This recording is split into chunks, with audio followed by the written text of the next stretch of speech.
பராசர ஜோதிடத்தில் பயணிக்கும் அனைவருக்கும் கடையத்திலிருந்து யோகி முருகனே இனிய மாலை வணக்கம். போதுமா? குழுவில் பயணிக்கக்கூடிய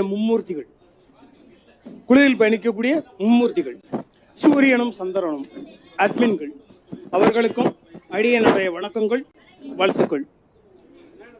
இந்த ஜோதிடத்தை பற்றி குருமார்களுக்கு என்ன பண்ணணும், மாணவர்களுக்கு என்ன பண்ணணும் அப்படின்றத ஒரு டாபிக்காகவே பேச சொல்லியிருக்கோம். கேட்கல ரைட்.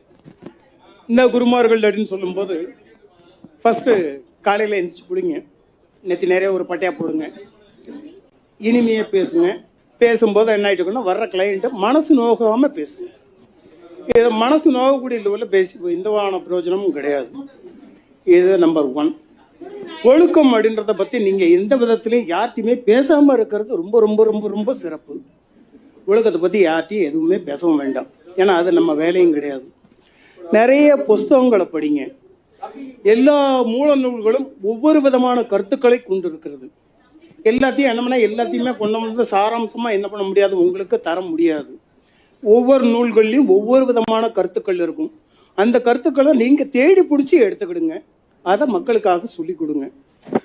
ஹார்ஷாக பேசணும் அப்படின்றது அவசியமே கிடையாது. கொஞ்சம் சைலண்டாக பேசிக்கலாம், சிரிச்ச முகத்தோடு இருங்க. அது உங்களுக்கு ஒரு வாழ்க்கையில் ஒரு வெற்றியை தரக்கூடிய ஒரு அம்சமாக மாறும். அடுத்தல நிறைய விஷயங்களை நீங்கள் கைக்குள்ள வச்சுக்கோங்க. ஒரு தொழிலை பற்றி கேட்குறாங்க அப்படின்னாச்சுனாலோ, இல்லை அப்படின்னாச்சுன்னா ஒரு படிப்பை பற்றி கேட்குறாங்கன்னாலோ, இப்போதைக்கு ஏகப்பட்ட படிப்புகள், ஏகப்பட்ட தொழில்கள், அதை பற்றி உங்களுக்கு தெரிஞ்சாதான் நீங்கள் மற்றவங்களுக்கு வழிகாட்ட முடியும். அப்போ நமக்கு நிறைய தெரியணும், அதை நம்ம கொஞ்சமாக என்ன பண்ணிக்கணும், கொடுக்கணும். மாணவர்களை தேர்ந்தெடுக்கும் போது ரொம்ப ஷார்ப்பாக தேர்ந்தெடுங்க. புத்திசாலியாக இருக்கணும், கோவப்படாதவனாக இருக்கணும், நல்ல குணங்கள் உள்ளவனாக இருந்து நீங்கள் தேடி அவர்களுக்கு நீங்கள் இந்த ஜோதிடத்தை என்ன பண்ணியிருக்கணும், அவங்களுக்கு பரிமாறும் போது மிகச்சிறந்த எதிர்கால ஜோதிடர்களை உருவாக்கக்கூடிய தகுதி உங்களுக்கு மட்டுமே உண்டு அப்படின்னு சொல்லி உங்களிடமிருந்து விடைபெறுகிறேன். நன்றி.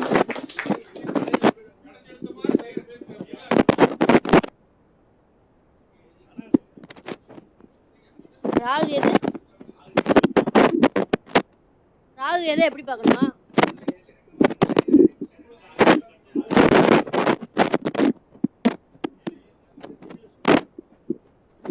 பராசரர் ஜோதிட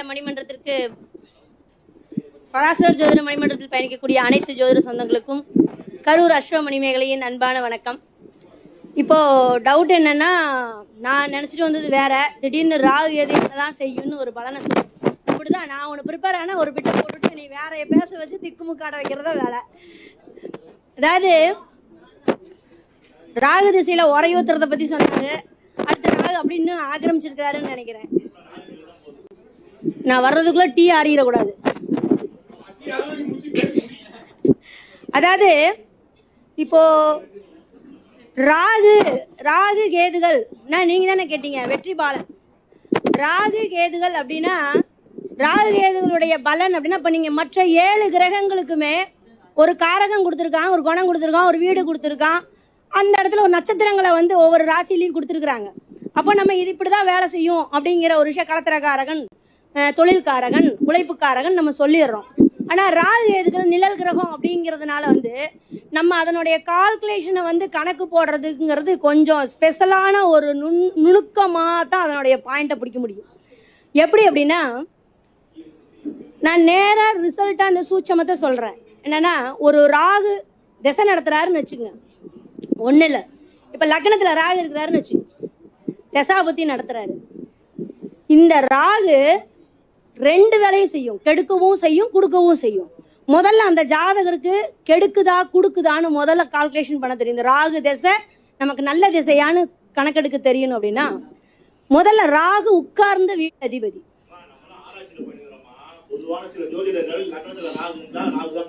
வர்றேன், அதெல்லாம் கிடையாது, நான் சொல்றத கேளுங்க.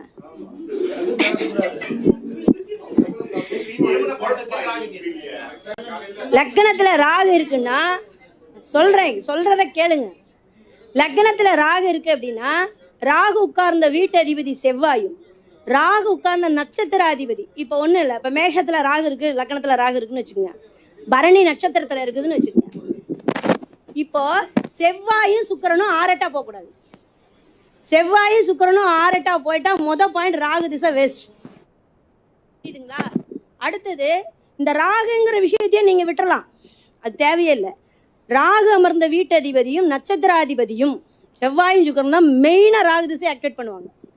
அப்போ அதற்கு திருமணத்தில் இருக்கிற கிரகங்களும் வேலை செய்யும். அப்ப அந்த காரகங்கள் ரீதியாக, அந்த பாவங்கள் ரீதியாக அவனுக்கு கொடுக்கறதா. இப்ப 6-8ன்னு வச்சுக்கோங்க, செவ்வாய் சுக்கிரனும் 6-8 போயிட்டாங்க. லக்னத்துக்கு ராகுக்கு 6-8 இருந்தாலும் சரி, செவ்வாய் சுக்கிரனே 6-8 போறது இன்னும் ரிஸ்க். 6க்கு என்ன பலன், 8க்கு என்ன பலன்னு தெரியும். இப்போ ஒன்றும் இல்லை, நீங்க கேது வச்சு பேசலாம். கேதுவுக்கும் இதே ரூல் தான். 2ஆம் இடத்துல கேது இருக்குதுன்னு வச்சுங்களேன். இப்ப நான் லக்னத்தை சொன்னா 2ஆம் இடத்துல கேது இருக்குதுன்னா நெகட்டிவ்ஸ் அப்படின்னு எடுக்கும்போது, அதாவது அந்த 2ஆம் அதிபதி அந்த உட்கார்ந்த நட்சத்திர அதிபதி 6-8ல போயிருச்சு அப்படின்னா ஃபர்ஸ்ட் பாதிக்கிறது அப்படிங்கிறது ஃபேமிலி மேல பற்று இருக்காது.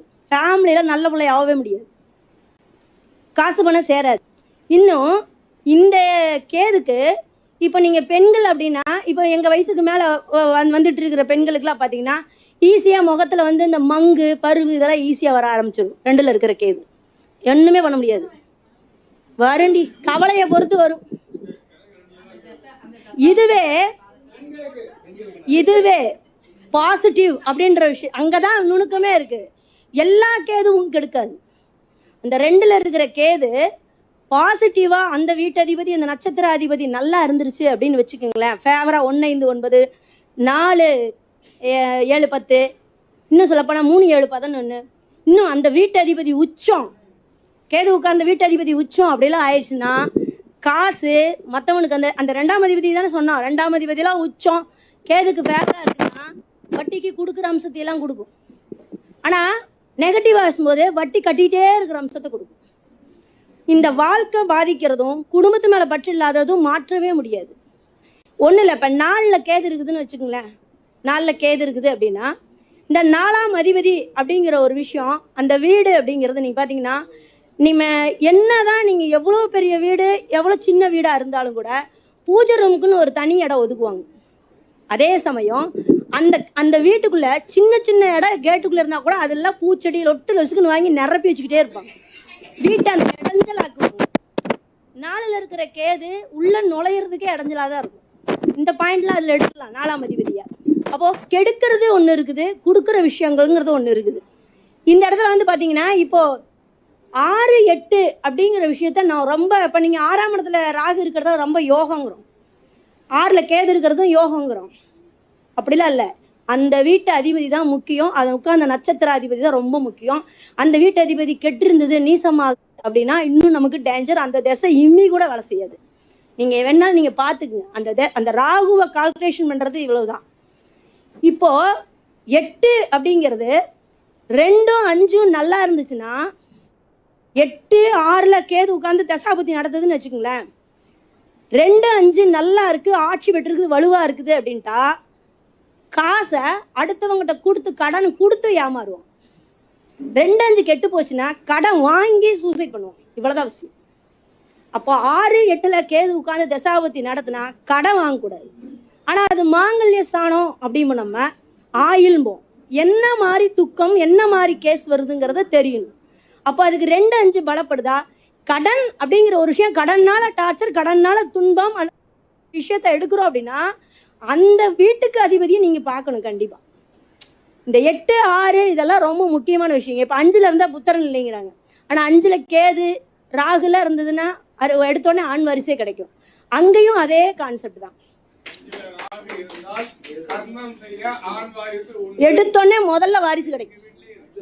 5ல் ராகு கிடைக்கும்னா, 5ல் கேது இருந்ததுன்னா,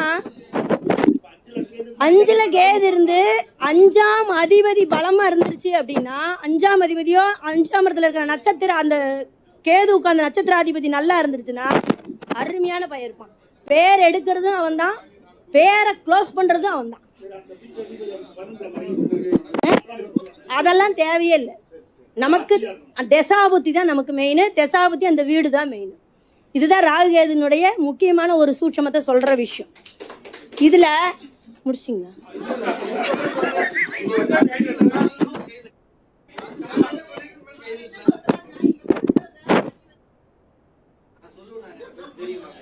இல்ல இப்ப பொதுவா இப்ப ராகு செவ்வாய்ன்னு சொல்றோம் இல்லையா? செவ்வாய் நல்லா இருக்கு, ராகுவினுடைய பார்வையில இருக்கு, ராகு உட்கார்ந்து வீட்டு செவ்வாய் உச்சத்துல இருக்கிறாருன்னு வச்சுக்கோங்க.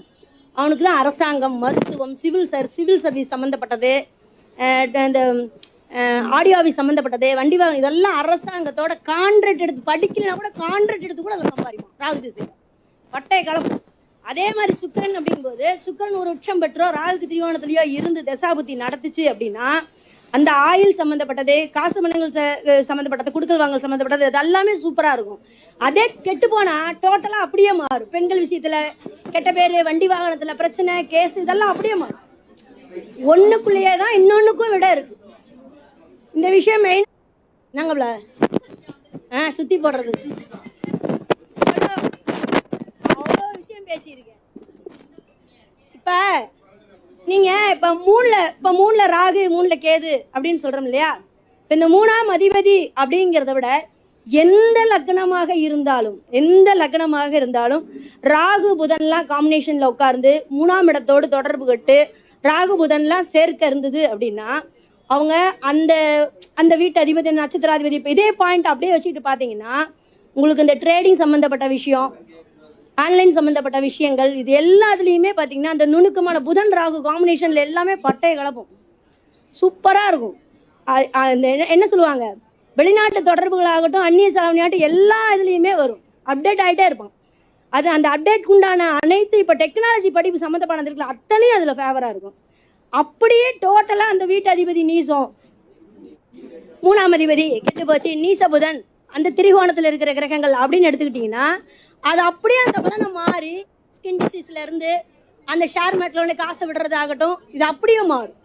இந்த பலனை இந்த ராகு திசை யோகமா யோகம் இல்லையா, கேது திசை யோகமா யோகம் இல்லையாங்கிற விஷயத்த அந்த வீட்டு அதிபதி அந்த கிரக அந்த தசாநாதனுக்கு கெட்டு போயிருக்கான் நல்லா இருக்கான்னு பார்க்கணும். 2வது அந்த நட்சத்திர அதிபதி. இவ்வளவுதாங்க சூட்சம். ராகு கேதுகள் திசை அப்படிங்கிறது நட்சத்திரமும் வீடும் மட்டுமே, வேற எந்த விஷயத்திலையும் நீங்க எடுக்கவே வேண்டாம். 100% ஒர்க் அவுட் ஆகும். இது நான் என் அனுபவத்துல பார்த்த உண்மை. நன்றி, வணக்கம், வாழ்த்துக்கள்.